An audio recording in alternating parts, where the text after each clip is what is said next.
Tes. Assalamualaikum warahmatullahi wabarakatuh.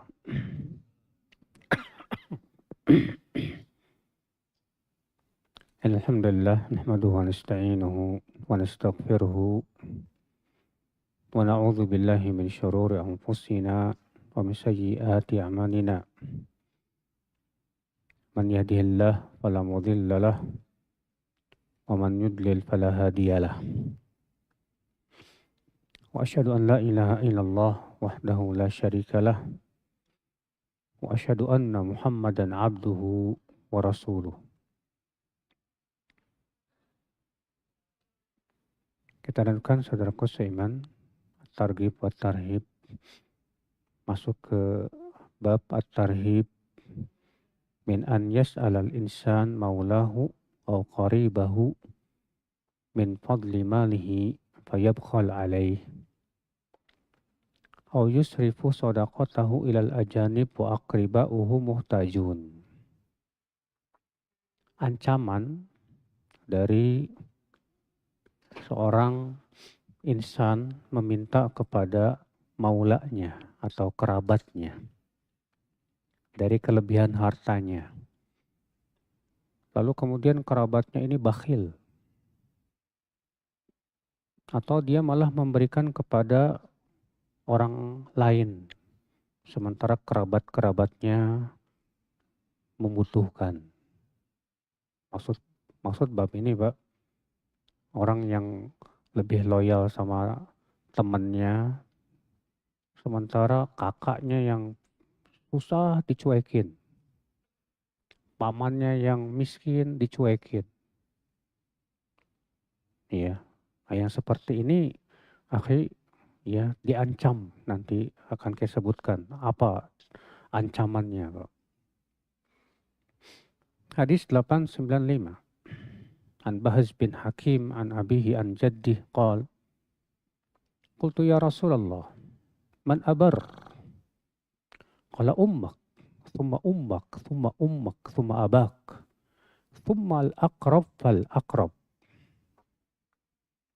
Wa qala Rasulullah SAW la yas'alu rajulun maulahu min fadlin huwa indahu fayamna'ahum iyah illa du'ya lahu yawmal qiyamah fadluhu alladhi mana'ahu syuja'an aqra.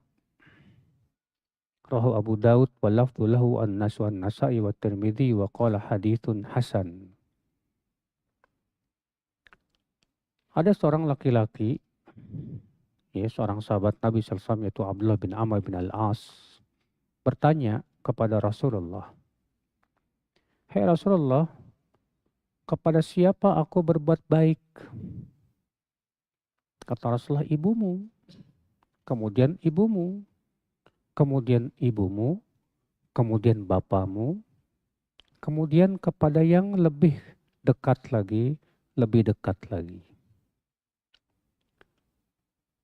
Lalu Rasulullah SAW bersabda, tidaklah seseorang meminta kepada maulanya, yaitu kerabatnya, dari kelebihan yang ia miliki, kemudian kerabatnya ini nggak mau ngasih, bakhil. Kecuali pada hari kiamat akan dipanggilkan untuknya, ya, artinya kelebihan harta itu dijadikan oleh Allah menjadi syuja. Syuja itu ular, ya. Akro. Akro itu artinya yang rambutnya dhahaba sya'ru ra'sihi. Akro itu yang kepalanya botak, Pak. Biasanya kalau jenis ular seperti ini racunnya sangat kuat sekali biasanya, Pak. Di sini akhi kita ambil faidah, yaitu takdim al-aqriba min ghairihim. Wajibnya kita mendahulukan kerabat sebelum yang lain. Jadi kalau antum punya kelebihan harta, antum mau sedekah, antum mau mengeluarkan zakat harta, perhatikan kerabat antum ada yang miskin nggak? Kalau ada, mereka dulu tuh Pak yang dikasih. Iya. sebelum yang lainnya. Nah, ini hukumnya wajib. Sebab kalau tidak, masalahnya Rasulullah mengancam dengan ancaman berat ini, Pak. Bahwa di hari kiamat kelebihan hartanya itu akan diubah oleh Allah menjadi apa? Ular. Na'udzubillah min dzalik. Saudara seiman. Hadis ini menunjukkan, Pak, anna shadaqah ilal aqrab a'zamu ajra. Bahwa bersedekah kepada kerabat itu pahalanya lebih besar dibandingkan dengan bersedekah kepada selain kerabat. Ya. Karena sudah pernah lewatnya hadisnya ya, bahwa pahalanya dua, Pak. Bersedekah kepada kerabat itu pahalanya apa? Dua. Yang pertama pahala apa? Sedekah. Yang kedua pahala apa? Silaturahim, Masya Allah. Saudara seiman rahimani wa rahimakumullah jami'an. Di sini kita ambil faedah, Pak. Yang ketiga, bahwa sedekah itu hendaknya, Pak, kita berikan kepada yang paling layak untuk kita berikan. Jadi kalau kita sedekah itu jangan asal, Pak. Nah, yang penting saya sedekah lah gitu. Nggak bisa, Pak, seperti itu. Tapi kalau kita sedekah, lihat ya mana yang paling besar pahalanya. Kalau karib kerabat udah, alhamdulillah kerabat saya kayak semua, Ustadz. Oke, sekarang antum coba lihat sedekah apa yang paling besar pahalanya. Sedekah kepada tempat yang lebih banyak manfaatnya, Pak. Contoh misalnya antum bersedekah ke sebuah tempat atau masjid yang di situ ditegakkan sunnah, diajarkan tauhid, menjadi markas dakwah, bisa jadi lebih besar pahalanya di situ. Kenapa? Karena manfaatnya jauh lebih besar, saudaraku seiman rahimani wa rahimakumullah jami'an. Dibandingkan ke tempat lain yang ternyata manfaatnya sedikit. Nah, di sini kita harus cerdas ya. Di dalam beramal soleh itu nggak bisa apa? Asal-asalan nggak bisa, Pak. Iya, tapi kita dalam beramal soleh, terutama sedekah, cari yang paling besar apa? Pahalanya. Demikian pula setiap amal. Setiap amal pun kita cari yang paling besar pahalanya. Sholat, yang paling besar pahalanya apa? Ya, zakat, yang paling besar pahalanya seperti apa? Puasa, dan yang lainnya. Hadis berikutnya. Wa an Jarir bin Abdullah al-Bajali radhiyallahu anhu qala Rasulullah SAW, ma min dhi rahimin ya'ti dha rahimih fayas'aluhu fadlan a'tahu Allahu iyyah fayabkhalu alaih illa akhrajallahu lahu min jahannam hayyah yuqalu laha syuja' yatalamaddu fayutawwaqu bihi. Tidak ada, kata Rasulullah SAW, orang yang memiliki hubungan rahim lalu ia didatangi oleh kerabatnya untuk minta kelebihan harta yang Allah berikan kepadanya karena kerabatnya ini susah, miskin. Lalu ia bakhil, gak mau ngasih, padahal punya kelebihan apa? Harta. Kecuali Allah akan keluarkan untuk dia dari neraka jahanam ular yang disebut dengan syuja. Lalu ia akan mematuknya dan membelitnya. Subhanallah. Bayangkan, Pak. Ya. Ular di hari kiamat dengan ular di dunia beda loh, Pak. Ular di hari kiamat itu bisanya jauh berkali-kali lipat, ya, mengerikan. Ular paling berbisa di dunia apa, Pak? Kayak ular kobra ya, ular mamba ya. Itu nggak ada apa-apanya dibandingkan bisanya ular yang ada dalam api neraka. Maka dari itu akal Islam, ya, ancaman seperti ini seharusnya membuat kita takut, akhi. Jangan pernah kita bakhil kepada keluarga kita, kerabat kita yang susah. Hadis berikutnya. Wa Abdullah bin Amr radhiyallahu anhuma qala qala Rasulullah SAW. Ayyuma rajulin atahu ibnu ammihi yas'aluhu min fadlihi famana'ah mana'ahu Allahu fadlahu yaumal qiyamah. Siapa saja yang didatangi oleh anak pamannya, maksudnya kerabatnya, karena ia butuh, sementara ia punya kelebihan untuk membantunya, tapi ia tidak mau ngasih, maka Allah akan halangi kelebihan rahmatnya untuk dia pada hari kiamat. Artinya Allah tidak akan merahmati dia pada hari kiamat, Pak. Ya. Nah, di sini akhi menunjukkan al-jaza min jinsil amal. Bahwa balasan itu sesuai dengan jenis apa? Perbuatan. Ketika kita punya kelebihan, padahal kita bisa bantu itu, ya, anak paman kita, sepupu kita lagi susah, kita punya kemampuan untuk bantu, tapi kita tidak bantu, maka Allah pun tidak akan membantu kita pada hari kiamat. Padahal di hari kiamat kan kita sangat butuh bantuan Allah, Pak. Iya. Maka ya akhi, ini subhanallah ancaman yang berat bagi mereka yang melakukan seperti ini. Kita masuk at-targhib fil qard. Anjuran untuk memberikan hutang. Dan tentang keutamaan memberikan hutang. Ini Pak, ya. Ngutangin orang itu pahalanya juga besar, Pak. Jangan dianggap remeh, ya. Bahkan sebagian ulama ada yang mengatakan memberikan hutang itu lebih besar pahalanya dibandingkan sedekah. Kenapa? Kata mereka, karena orang biasanya kalau berhutang tuh dalam keadaan butuh banget. Kalau nggak butuh-butuh banget dia nggak mau ngutang. Tapi ketika kita hutangi dia, maka pahalanya lebih besar. Namun yang rajih, sedekah tetap lebih besar dibandingkan memberikan hutang sebagai nanti akan kita sebutkan hadisnya. Namun dalam keadaan tertentu menghutangi bisa lebih besar pahalanya. Kapan?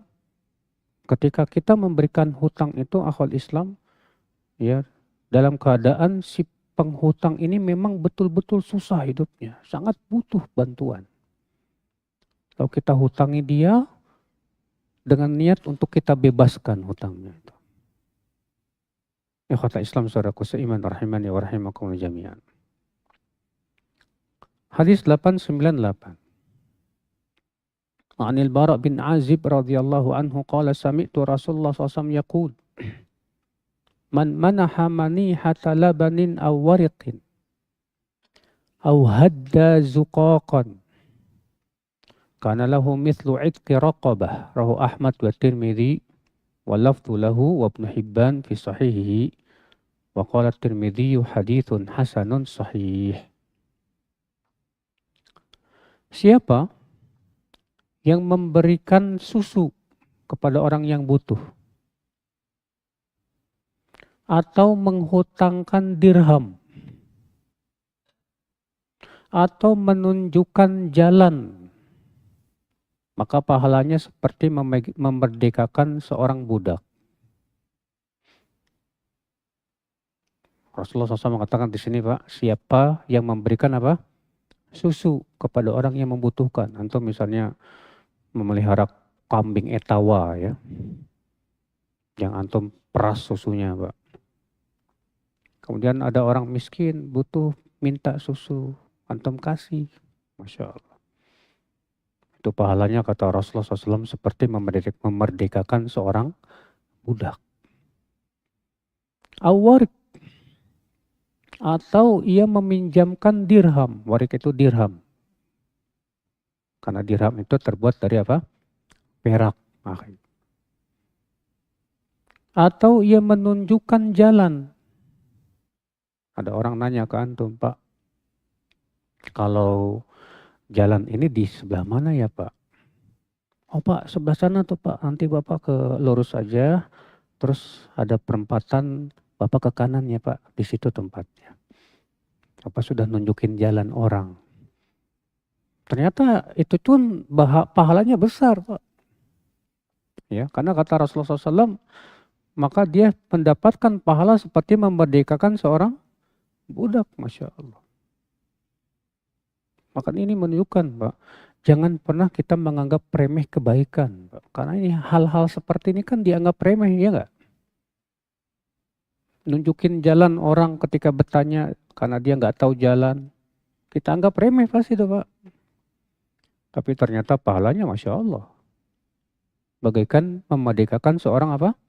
Budak, subhanallah. Apalagi kalau antum sampai ngater. Tidak Pak, biar saya antar Pak.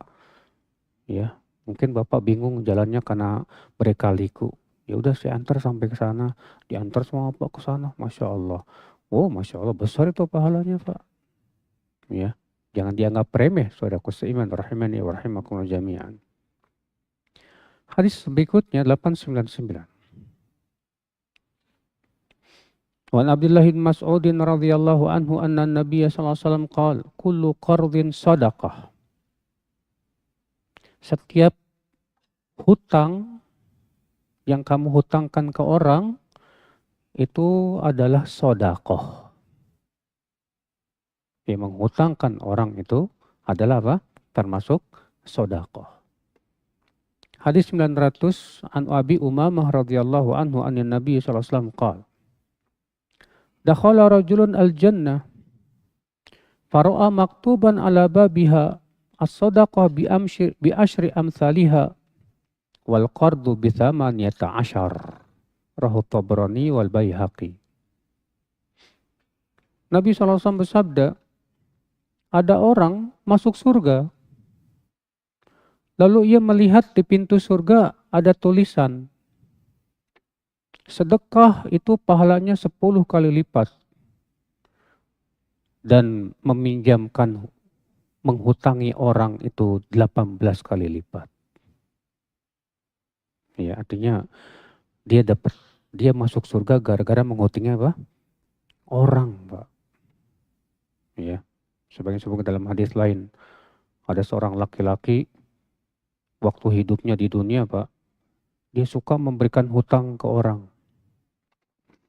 Lalu dia berkata kepada bendaharawannya, coba kamu lihat, ada yang miskin atau susah, bebaskan aja hutangnya.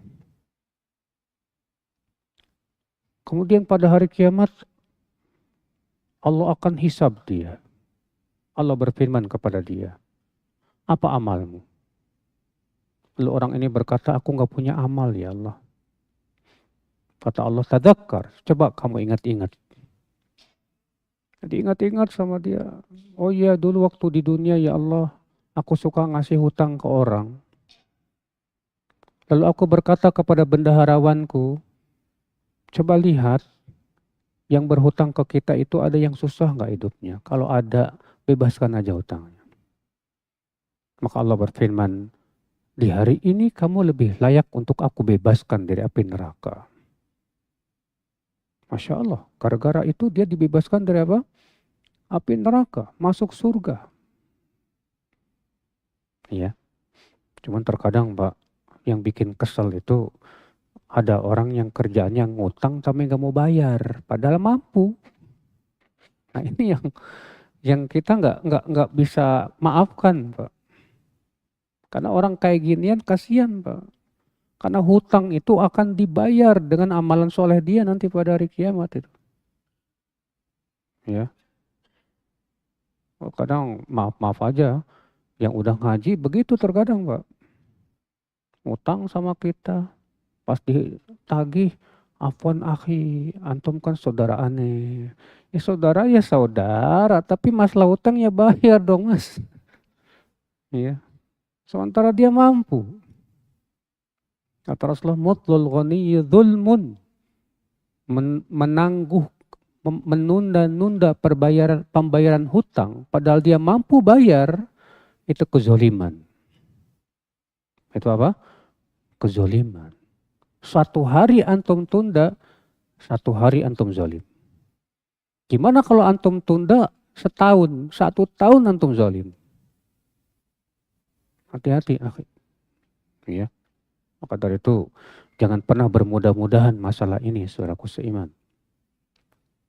Hadis 901.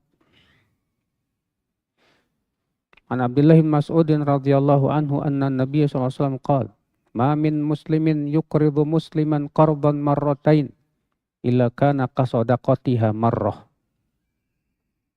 Tidak ada seorang pun muslim yang memberikan hutang kepada muslim yang lain 2 kali, maka pahalanya sama dengan sedekah 1 kali.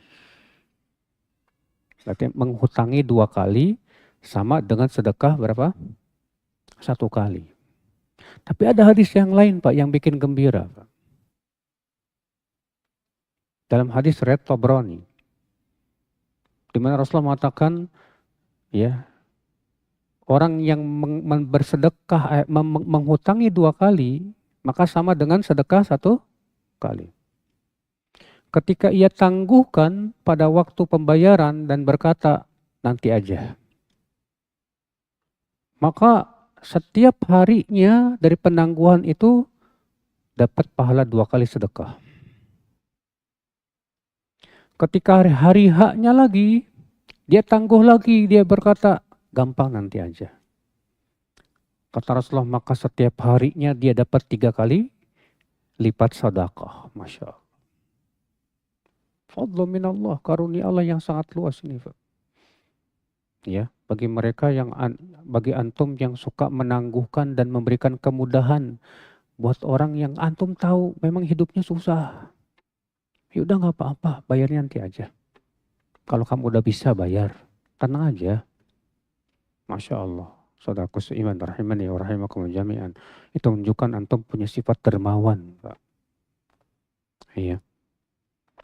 Hadis berikutnya 902. Wa Nabi Hurairah radhiyallahu anhu qala Rasulullah SAW, man yassara ala mu'sirin yassarallahu alaihi fid dunya wal akhirah. Siapa yang memberikan kemudahan kepada orang yang sulit membayar hutang karena kemiskinannya, maka Allah berikan kemudahan untuknya di dunia dan akhirat. Allahu Akbar. Ya, ketika ada orang minjam sama antum, Pak, saya bisa minjam gak, Pak? Saya qadarullah hidup saya susah, Pak. Saya baru di PHK juga. Ya. Akhirnya antum kasih hutang, ya udah. Pas hari haknya antum bilang, pas dia datang, aduh Pak, belum bisa bayar, Pak. Ya. Dan antum tahu, kita tahu orangnya jujur. Ya udah enggak apa-apa, Pak, gampang, Pak. Maka ya akhi, siapa yang memberikan kemudahan kepada orang seperti ini, apa kata Allah, kata Rasulullah SAW, maka Allah mudahkan untuknya urusannya di dunia dan akhirat. Allahu Akbar. Maka ini subhanallah akhi, semua kita pengen pasti Pak urusan kita dimudahkan di dunia dan akhirat. Ya tidak, sahih. Terkadang ada urusan bisnis kita sulit gitu Pak, gara-gara kita memberikan kemudahan kepada orang yang susah seperti itu, Allah mudahkan urusan kita. Ya. Nah ini saudaraku seiman, apalagi kesulitan hari kiamat itu lebih berat, Pak. Gara-gara kita memberikan kemudahan kepada orang di dunia, akhirnya Allah mudahkan urusan kita nanti pada hari kiamat. Masya Allah. Saudaraku seiman. Ini yang tidur, Mas. Udah baca doa tidur belum?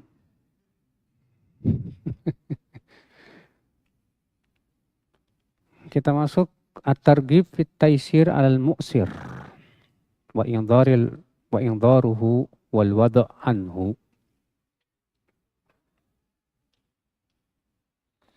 Anjuran untuk memudahkan kepada orang yang hidupnya sulit ketika ia berhutang ke kita, dan menangguhkan pembayaran hutangnya, bahkan membebaskan hutangnya.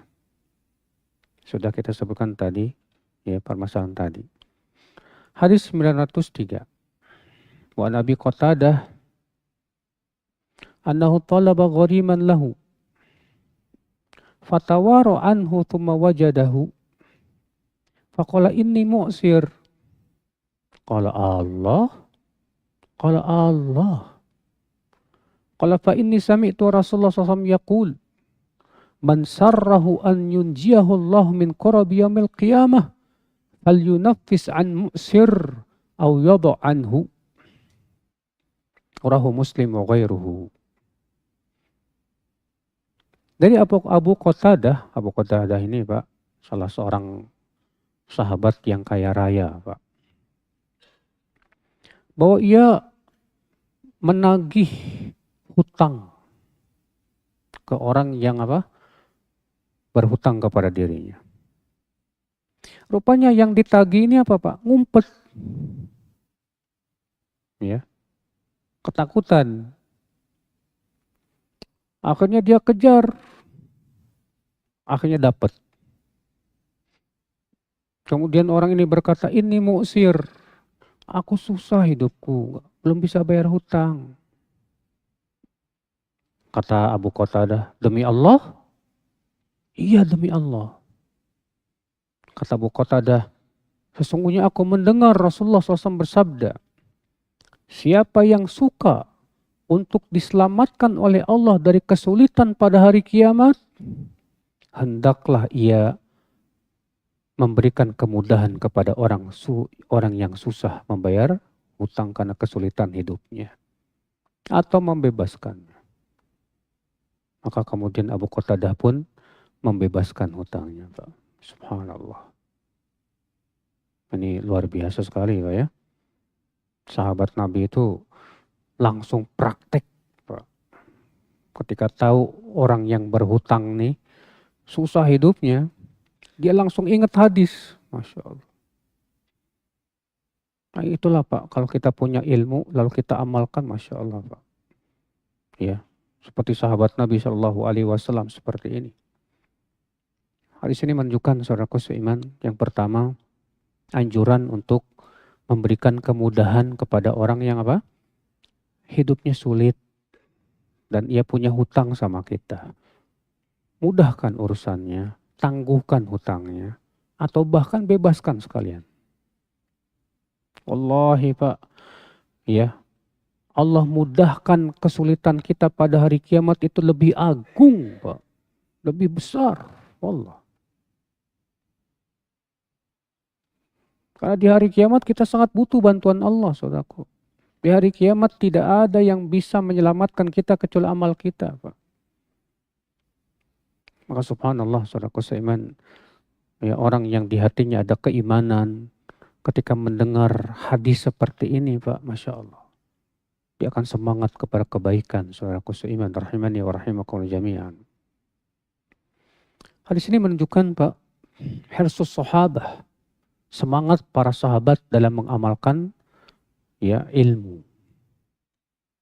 Maka demikian pula kita Pak, kita pun berusaha semangat dalam mengamalkan ilmu kita, ya. Setiap hadis yang kita pelajari, setiap ayat yang kita pelajari, usahakan kita amalkan Pak. Dan kita berusaha semangat untuk beramal. Karena semangat dalam beramal itu menunjukkan kepada apa Pak? Menunjukkan kepada kejujuran iman. Kita beriman akan adanya surga, kita beriman akan adanya neraka. Ketika iman kita jujur, akan tampak bahwa kita memang jujur pengen masuk surga. Dengan apa? Tadi kita semangat kepada kebaikan, semangat dalam beramal saleh. Saudaraku seiman rahimani wa rahimakumullah jami'an. Hadis berikutnya, Wan Hudzaifah radhiyallahu anhu qala Rasulullah sallallahu alaihi wasallam, talaqatil malaikatu ruha rajulin mimman kana qablakum faqalu amilta minal khair syai'an qala la qalu tadhakkar qala kuntu udayunun nas fa'amuru fityani an yunzirul mu'sir wa yatajawwazu anil musir Qala Allah tajawazu anhu.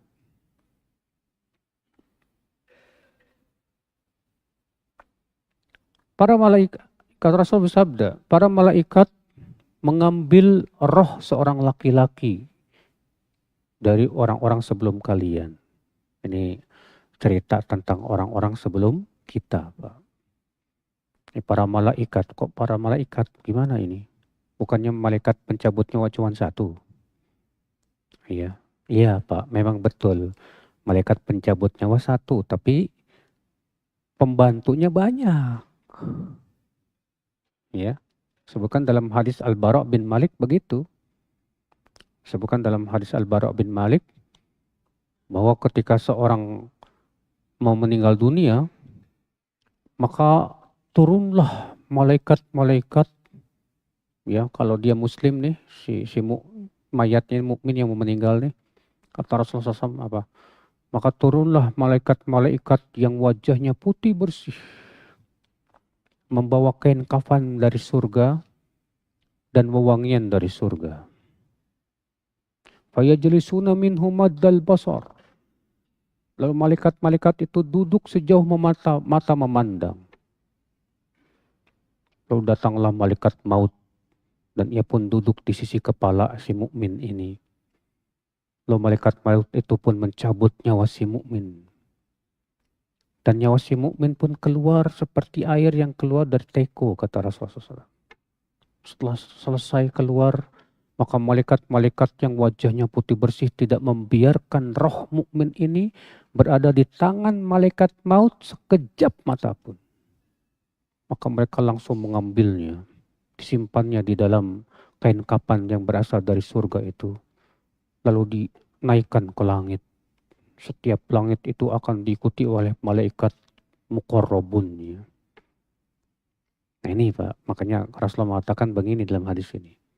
Kata Rasulullah SAW, para malaikat mengambil roh seorang laki-laki di zaman sebelum kita. Orang soleh. Ya.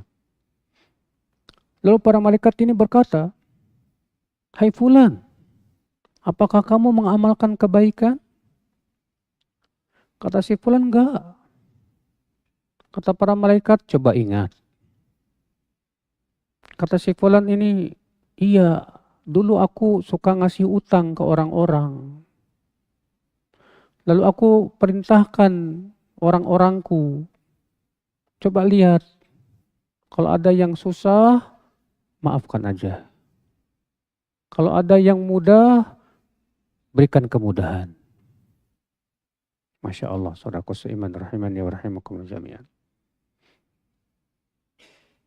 Dan dalam riwayat Muslim, dari Nabi SAW, anna rajulan mata fadakhalal jannah, bahwa ada seorang laki-laki meninggal dunia, lalu ia masuk surga. Faqila lahu ma kunta ta'mal, lalu ia ditanya, amal apa kamu waktu di dunia kok bisa masuk surga? Qala fa imma dzakara wa imma dzukir. Ya, ia ingat atau ia diingatkan. Ia berkata, kuntu ubayyi'un nas, fa kuntu unzirul mu'sir wa atajawwaz fis sikkah. Ya, au fin naqat faghfirullah. Kata dia, dulu waktu di dunia, aku menangguhkan pembayaran hutang kepada orang yang susah hidupnya. Ya, dan aku maafkan ia pada asikah atau an-naqad, yaitu naqad itu kayak uang gitu Pak, ya sejenis uang. Maka gara-gara itu ia pun dimaafkan oleh Allah Subhanahu wa taala. Saudaraku seiman rahimani wa rahimakumullah jami'an. Hadis ini akhi menunjukkan yang pertama, bolehnya kita menceritakan tentang kisah-kisah orang-orang sebelum kita, Pak. Di mana orang-orang sebelum kita, ya, dari orang-orang soleh, maka kita ceritakan untuk diambil pelajarannya, itu baik, Pak, daripada kita bikin cerita-cerita fiksi, Pak. Banyak orang terkadang Pak bikin cerita-cerita fiksi Pak. Katanya tujuannya baik. Buat apa? Buat diambil pelajarannya katanya. Kita katakan maaf mas, cerita fiksi itu dusta. Masa kita mau memberikan kebaikan dengan cara berdusta? Ya nggak boleh Pak. Makanya dulu ya Umar keras sama orang yang suka bercerita itu Pak. Ya, apalagi kalau ternyata cerita-ceritanya fiksi, itu dilarang keras oleh para ulama.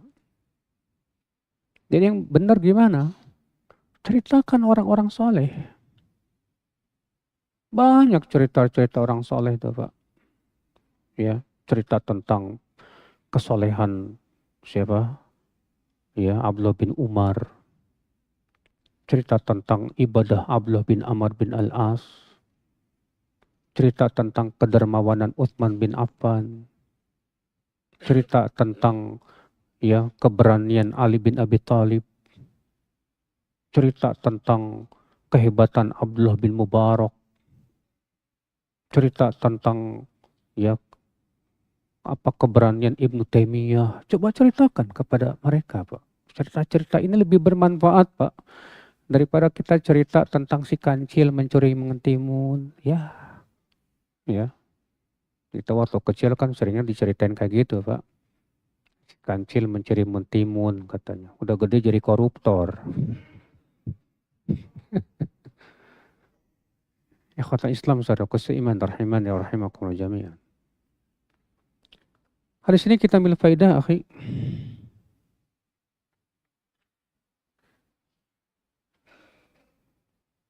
Bahwa memberikan kemudahan kepada orang yang susah itu sebab masuk surga.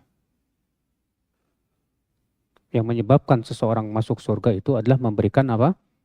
Kemudahan kepada orang yang hidupnya susah.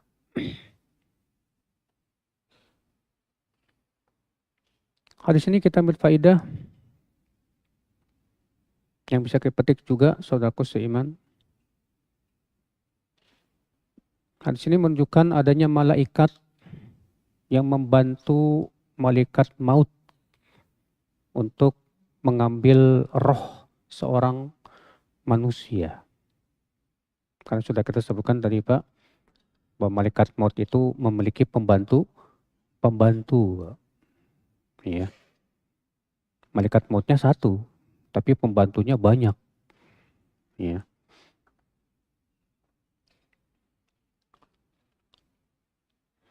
Wa fi riwayatin lil Bukhari, dan dalam riwayat Bukhari dan Muslim, aku mendengar Rasulullah SAW sabda, Inna rajulan mimman kana qablakum atahul malak liyaqbida ruhahu. Faqala hal alimta min khair, hal amilta min khair? Qala ma'a'lam. Qila lahu unzur.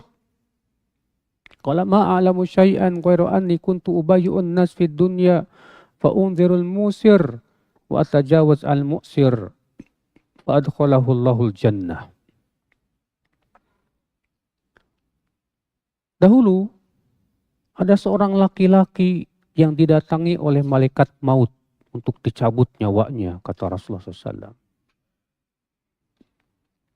Lalu kemudian malaikat maut ini bertanya, Hai fulan, apakah kamu pernah mengamalkan kebaikan? Kata dia, aku nggak tahu. Coba lihat oleh kamu, ingat-ingat. Kata dia, aku nggak mengamalkan apa-apa, kecuali dulu aku suka memberikan hutang kepada manusia. Orang yang mudah, aku berikan kemudahan dengan cara tangguhkan. Orang yang susah, aku maafkan. Maka gara-gara itu pun Allah pun masukkan ia ke dalam surga. Faqala Abu Mas'ud. Mendengar itu Abu Mas'ud berkata, Wa ana sami'tuhu yaqulu dzalik. Aku pun mendengar Rasulullah SAW bersabda itu. Ya. Wa anhu dan dari Abu Mas'ud juga ia berkata, Utiyallah bi abdin min ibadihi atahu Allahu malan Faqala lahu madza amilta fid dunya? Qala wala yaktumuna Allah haditha.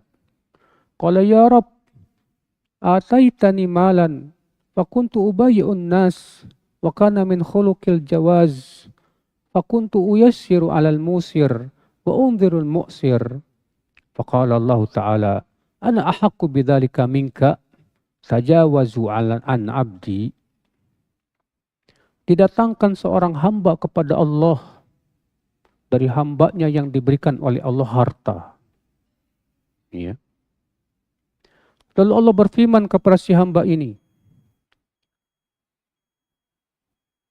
Oh, udah bunyi. Nah, fadhal.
Ana ingin sekali membantu keponakan ana yang sudah yatim. Tapi ana sendiri kekurangan, Ustadz. Sedih sekali. Adakah amalan yang bisa mempercepat datangnya rezeki? Masya Allah, niatnya antum saja sudah pahala, Mas. Antum sudah ingin sekali membantu, tapi antum sendiri kekurangan. Niat antum sendiri sudah ditulis oleh Allah sebagai sebuah kebaikan, Allah. Adapun amal yang mendatangkan rezeki banyak, ya. Tapi jangan berharap cepat-cepat, Pak. Sebab kalau tergesa-gesa cepat-cepat minta, ya Allah jangan pakai lama ya Allah misalnya. Malah itu menyebabkan doa kita nggak didengar sama Allah, Pak. Ya. Apa amal yang membuka pintu rezeki? Yang pertama, banyak istighfar. Memperbanyak istighfar membuka pintu rezeki. Sebagaimana Allah sebutkan dalam surat Nuh. Yang kedua, banyak sholawat. Ada seorang laki-laki berkata, wahai Rasulullah, bagaimana kalau aku jadikan doaku semuanya sholawat untukmu, wahai Rasulullah. Kata Rasulullah, idan yukfar dzambuka wa tukfaham muka. Kalau begitu Allah akan ampuni dosamu dan Allah akan penuhi kebutuhanmu. Yang ketiga, ya, amal yang membuka pintu rezeki, saudaraku seiman, rahimani wa rahimakum jami'an, yaitu salat duha 4 rakaat di awal waktu di waktu duha.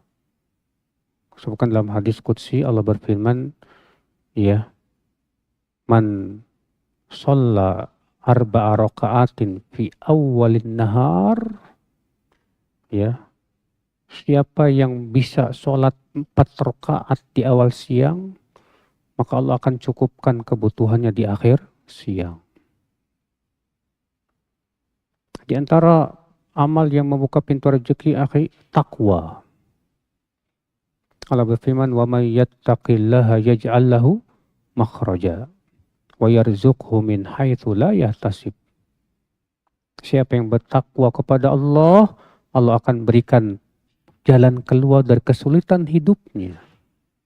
Dan Allah akan berikan rezeki dari arah yang tidak disangka-sangka. Allah Akbar. Ya. Di antara amalan pembuka rezeki, akhi, silaturahim. Menyambung, ya, silaturahim dengan kerabat kita, paman kita. Sebagai dalam hadis, man sarrahu an yuwassa fi rizkihi, ya, siapa yang suka rezekinya diluaskan dan umurnya dipanjangkan, fal yasil rahimah, hendaklah ia menyambung silaturahim. Di antara amal yang membuka pintu rezeki, akhi, berbakti kepada orang tua. Ya. Nah, ini di antara amal-amal yang membuka pintu rezeki. Apa hukumnya kalau uang sedekah dari beberapa orang dijadikan dana pinjaman ke orang yang membutuhkan? Gak boleh, Pak. Kalau ada orang nitip sedekah ke antum, antum wajib menyalurkan sesuai dengan amanahnya. Ya. Kalau misalnya ada orang sedekah, ini Pak sedekah, buat apa Pak sedekah? Terserah situlah, buat apa aja. Nah, kalau seperti ini nggak masalah. Tapi kalau misalnya sedekahnya buat, tolong Pak, ini buat fakir miskin, antum harus langsung memberikannya kepada fakir miskin. Nggak boleh kemudian buat minjemin fakir miskin, nggak boleh. Kadang kan kita suka mikir gini, enak banget fakir miskin dikasih terus, biar apa, buat pelajaran lah, diutangin aja. Nggak boleh, antum khianat antum. Itu maksudnya uang sedekah, bukan uang antum. Ya.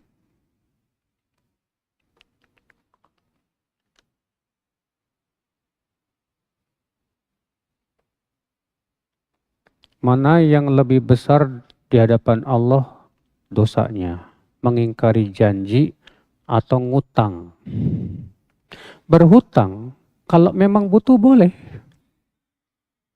Rasulullah SAW di akhir hayatnya beliau sampai menggadaikan baju bersihnya kepada orang Yahudi, Pak.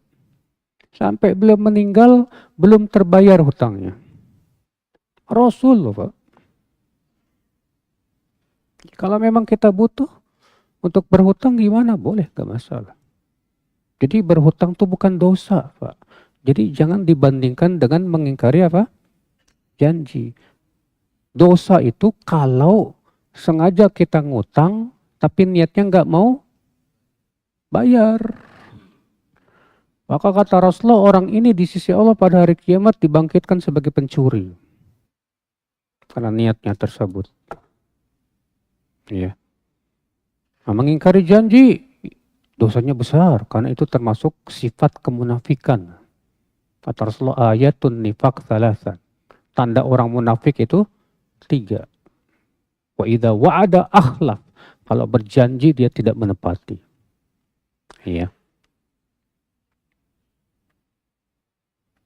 Bagaimana sikap kita apabila kita sedang berjalan kaki menuju masjid, sedangkan di jalan ada yang bertanya arah jalan. Tapi masalahnya waktu iqomah pendek, Ustaz. Mana yang harus kita dahulukan? Tunjukkan dulu dia. Kasihan, dia sangat butuh kesempatan untuk dapat 2. Ya, arah jalannya gini, ya Pak sana. Cuma berapa? Paling 1 menit nggak sampai. Ya ke sana aja Pak, gini. Udah, antum langsung ya pergi ke masjid, antum dapat juga niatnya. Ya kalaupun antum masbuk tetap dapat pahala jamaah sempurna. Sebagai sebutkan dalam hadis demikian. Dan hadisnya sudah lewat dan pernah kita bacakan itu. Demikian wabillahi taufik. Assalamualaikum warahmatullahi wabarakatuh.